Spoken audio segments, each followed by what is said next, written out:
Spice Adams may be ready for Miami, but I'm gonna tell you right now, Miami is not ready for this man right here. Not at all. Spice. Not at all. You're looking fresh. Thank you. I mean, I smell fresh. oh, well, clearly, I Old see it. Spice. I see it. You know what I'm saying? All right. Ultra smooth. Ultra smooth. Yeah, feel the vibes. So how is Super Bowl week treating you? Tell me a little bit about your week. It's great. I wish when I played that we were here in the Super Bowl, but they didn't have all this media coverage back when I played. I'm not trying to act like I'm just so old, but 2003, 2006, wasn't like this, man, but it's a lot of fun. This is just like a melting pot of just NFL greatness all right here at Radio Row. Including me. Including this man right here. A lot of people forget about your boy, man. Oh, no, don't worry. We haven't forgotten about you because you were actually at Levi's Stadium earlier this season.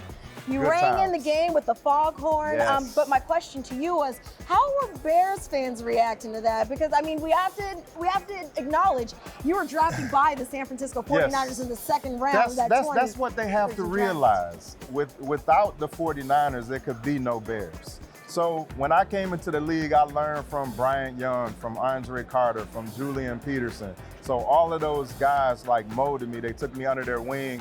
And they said, hey, look, if you want to go through a double team, this is how you do it. They showed me the ropes. And so without those skills and without, the tutelage of those guys, I couldn't have been a good Bear. So the Bears should appreciate the fact that I'm celebrating the 49ers the way that I am. You're welcome, Chicago. All right. So let's go back to those days when you were in San Francisco. Is there any memories that come to mind when you think about the time in the locker room, your teammates, that team, that era? Of course. Give me a couple. I remember when I got drafted, I was in Pennsylvania at Penn State at my defensive line coach's house. And Terry Donahue, who was the GM at the time, he called me to let me know I was the 57th pick, and I hung up the phone because I was getting prank calls from my friends all day. And so when he called and said, hey, we're going to pick you with the 57th pick, I hung up. I was like, okay, good one. Hung up on him. And then he called back and he's like, hey, this is Terry Donahue again. We're going to draft you with the 57th pick. And I was just like, wow. And then I got drafted during a commercial break. So I didn't hear my name get called and nothing like that. So when it came back when did you know it was real? Like, okay, I saw it on the bottom line on the ticker going across, saying Anthony Adams, Penn State, San Francisco 49ers. I was like, oh, like this is real. Like this is happening. And so I'm up at Penn State. Mind you, I'm up there working out. So I don't have a suit or anything like that. I got to be out the next day into San Jose Airport. And I had to run to the mall because I got drafted late. So it was probably like 8 o'clock, mall closed at 9. So I go to the mall, get some Dockers. I buy all the 49ers hats that they had. Just give me all of them. Go back home, and I don't have a suit jacket. I'm like, oh, I didn't get a suit jacket. So now I got to borrow my coach's suit jacket.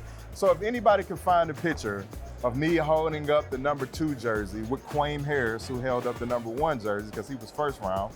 If anybody has that picture, please send it to me. Please. That was the worst suit the worst suit combination ever. All right, last thing. Let's talk a little bit about Sunday. Being a defensive tackle yourself, what have you seen out of this young 49ers D-line full of first-round talent? I'm excited. I'm so excited. And I love when people ask me who's going to win the game. Ooh. And I look them in that eye and I say the 49ers are going to win. I love the look on their face. They're like, what about Patrick Mahomes? Well, what about him? He can't throw the ball if he getting sacked. If somebody in his face, he can't do that. If Buck is in his face, if Bosa is in his face, he won't be able to throw the ball that effect. Oh, but what about the speed? It's all about rush and cover.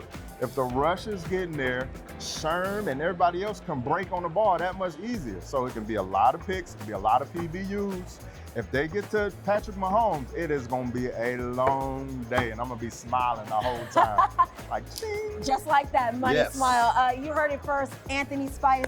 Adams, I appreciate having you here, smelling good, looking good, and he's available for a one-day contract in case anybody needs it. Please. Yes, Sunday, preferably.